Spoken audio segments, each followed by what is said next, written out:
Greetings all, and welcome to Lucas Brews. In today's video, we're going to have a look at a 1/72nd scale version of everyone's favourite emergency fighter, the Heinkel 162 Salamander. And this is part of the easy assembly kit range from Hobby Boss, which is designed for younger modelers to get into. I hope I'm not the only one who sees the irony in this being for younger people to assemble, since the 162 was intended for younger children to learn how to fly and be sent out to in combat with very limited experience. Fortunately for everyone involved, that never happened. The only unit to ever actually use the 162 was Jägerschwader 1, who had just finished training and I think got maybe 3 or 2 kills that are not confirmed. So we'll have a look at what's inside this box and see if the build quality of this kit is better than the build quality of the original 162s.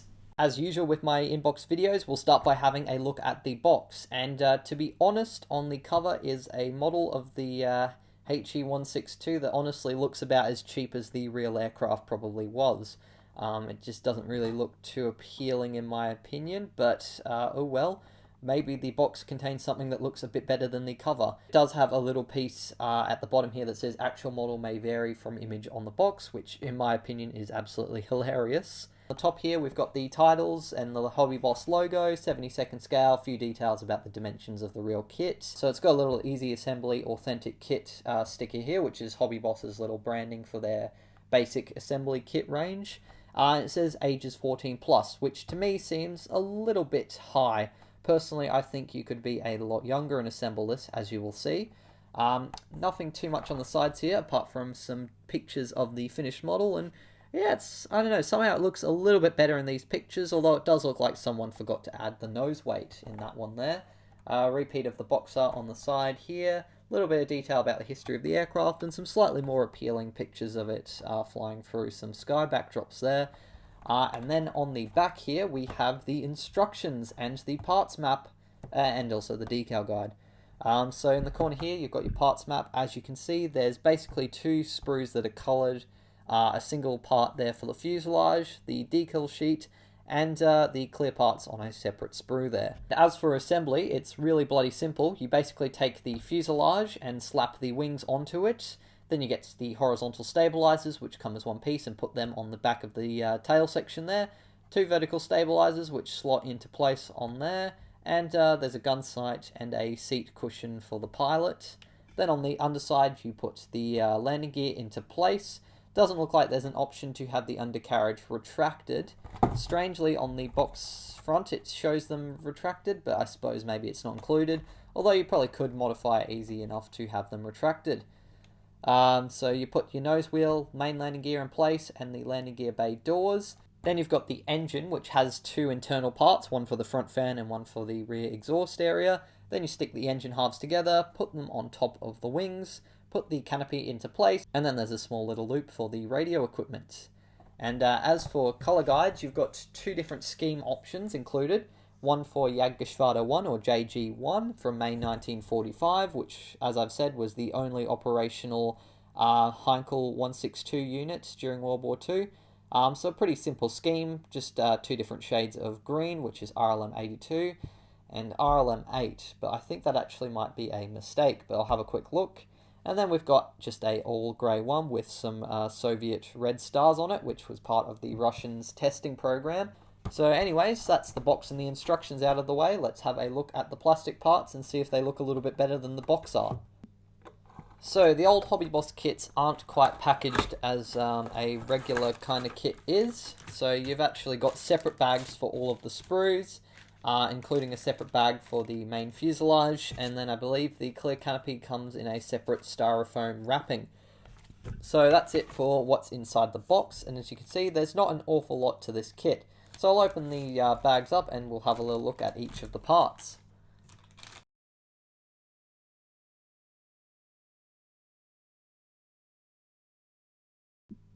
So we'll start off by having a look at our fuselage, which, as I've mentioned, comes as a single piece.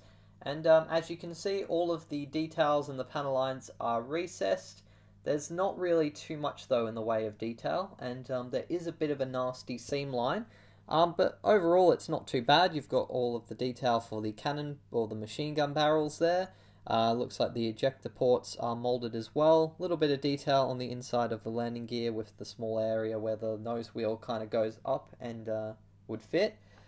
Then you've got the pitot tube molded as a piece onto the fuselage, and it's pretty thick, but maybe you could cut it off and replace it or sand it down a little bit. Seam line kind of runs all the way along until you get to the cockpit. And as for the cockpit, there's really no detail whatsoever. There's sort of just a flat wall and there's no floor area, which is pretty disappointing. There is, though, a seat and a joystick. Well, I say joystick, it's sort of just a little stick of plastic molded in. So really, really basic and Spartan, but you might be able to upgrade it with a little bit of scratch building or 3D printing or whatever your choice of upgrading cockpits is. Not much detail on the inside of the main landing gear bay, but that's okay. Otherwise, there's not an awful lot to talk about. Details don't look too bad, although that seam line is a little bit annoying. The rest of the fuselage and the wings are contained in this single piece here. And as you can see, they've done a pretty decent job of this one as well. There's some nice recessed panel lines for all of the control surfaces and the panels. The aircraft would have been made out of wood and a little bit of metal here and there, so it wouldn't be there wouldn't be too many panel lines in some areas, so it looks pretty nice and accurate. A little bit of a raised area here, which looks quite good. And although there's a bit of a seam line on the leading edge and I think the trailing edge of the wing, it's still not too bad, all things considered. A little bit of one running along the rest of the fuselage there, but still not too bad at all. They've moulded in the tail bump there, which looks pretty nice, and they've actually even done the dehedrals, or adahedral I think it's called, when it's inverted, on the tips of the wings, which were added to make it a little bit more stable. So yeah, it's nice that they've done those details there. It looks quite accurate. As for this sprue here, which contains all of these smaller parts for this kit, there aren't too many of those either. You've got all of the details on the elevator and the tail surfaces are recessed except for a few little bits here and there, like I think there's a raised bolt or something in the middle there on the tail. But yeah, all that looks pretty nice. A little bit of a ejector pin mark on the underside of the horizontal stabilizer, but you won't really see that area because it will be hidden by the fuselage. Not really too much detail for the covers for the landing gear bay doors, although there is actually a little bit of a raised edge or raised panel edge for the main landing gear flaps there, which doesn't look too bad, but otherwise it's all pretty basic. A little bit of detail on the landing gear struts, which actually doesn't look too bad at all there. Some hooks and all of that, so that looks pretty good. A few little spots that need cleanup and a few little ejector pin marks that have to get cut off there, but that's still pretty decent. Basic headrest for the pilot, not that it makes an awful lot of detail difference. The landing gear for the nose comes molded as a single piece, so it will need a little bit of cleanup there with those extra little bits on it, but honestly, on the whole, it doesn't look too bad at all, and there's a bit of a tire tread pattern, which looks good. Looks like there's an extra little antenna of some kind, but I'm not too sure what that one's for. Then there's another little radio loop kind of thing. Then you've got the front or first stage compressor blades, which are actually quite finely detailed there, and the spinner cone, which looks quite nice, and then the exhaust as well with the final stage. And yeah, that all looks pretty nicely detailed. A little bit small maybe, but it is the BMW 003s, so I think they were a bit smaller. And as for the engine cowlings or nacelles themselves, they've done a raised panel or set of rivets or something along the edges there. I think maybe it's like a hinge or something to open up the access hatches. Looks a little bit exaggerated, but it still doesn't look too bad. You probably could tone it down by sanding it a bit. There's this kind of weird thing on the back of the engine there that I'm not too sure what it is supposed to be. But otherwise, a little bit of recessed detailing on the panel edges there, looks pretty decent. And as for the main landing gear tyres themselves, there's not really any tread pattern, but I don't think they had much of one on it. And there's a bit of raised detail for the wheel hubs, so they're not looking too bad at all. The last sprue we've got here is the clear parts, which is the canopy and the gun sight. To me, it's a bit weird that they've included a gun sight, but they haven't bothered to do any other detailing for the cockpit, but oh well. Plastic is a little bit thick, and there is some scratching on the main canopy section there. I don't know how easily the camera's picking it up, but it's yeah, it doesn't look the best, but it's still not too bad. It's still relatively transparent, and it is a very curved shape, so I suppose there is a little bit of distortion from a distance, but on the whole, it looks pretty decent. Bit of a shame, like I've said, that the cockpit is so basic in terms of its detail, because otherwise that would probably look quite nice. There is sort of a section here where the canopy is supposed to clip into the cockpit, and you can see that's what those recesses were. I actually thought for a moment there might have been some sidewall detail, but no. So you'll probably want to paint these, otherwise you might end up with some weird kind of shiny things in the cockpit. But otherwise, the parts aren't looking too bad. As for the decals, I'll open those up. And as you can see, they're all quite nice. There's no really too fine details except maybe the serial number there. And a testing symbol of some kind. But honestly, on the whole, they all look really quite nice. There's no real imperfections or anything on them. The level of detail on them is quite good.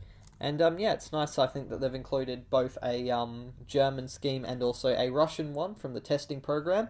Might have been cool if they included a British one as well, because I do believe they would have painted over the German roundels with a British roundel. But if you've got a spare one, it's pretty easy to do. You can just slap it over the top, or don't put that one in place at all. Honestly, with Hobby Boss and their basic assembly kits, you kind of get what you pay for. There is a bit of a sacrifice in terms of the level of detail and in some cases a little bit of the quality in exchange for a much lower price tag. So given that it retails for about $12 to $15, I'd say it's pretty decent. There's not too many other Heinkel 162s on the market, so I think the nearest one to this one was something like $30 or $40. So yeah, I can see why some people might not want to pay a little bit extra for that detail if it's such a small aircraft like this. And it's good that they've done the 162, although it didn't really have much of an impact on the war itself at all. It's a pretty iconic looking aircraft, so if you're someone who's played a bit of War Thunder and likes this aircraft somehow, then yeah, this might not be a bad little kit for you to try out. I definitely recommend it for beginners, and if you want something cheap and easy to put together and do test painting on, or just have a basic 162. But otherwise, that's pretty much it for this video. I do hope you enjoyed it. If you did, please be sure to leave a like, and also subscribe to my YouTube channel. A big shout out, as always, to my wonderful patrons for helping me fund buying these kits and making these videos. I really appreciate all of your help. And also a shout out to Tectonic Hobbies, the local hobby shop on the Sunshine Coast, where you can buy this kit and of course many others and the paints and supplies you need to make them. Thanks again for watching, and until the next video, model on!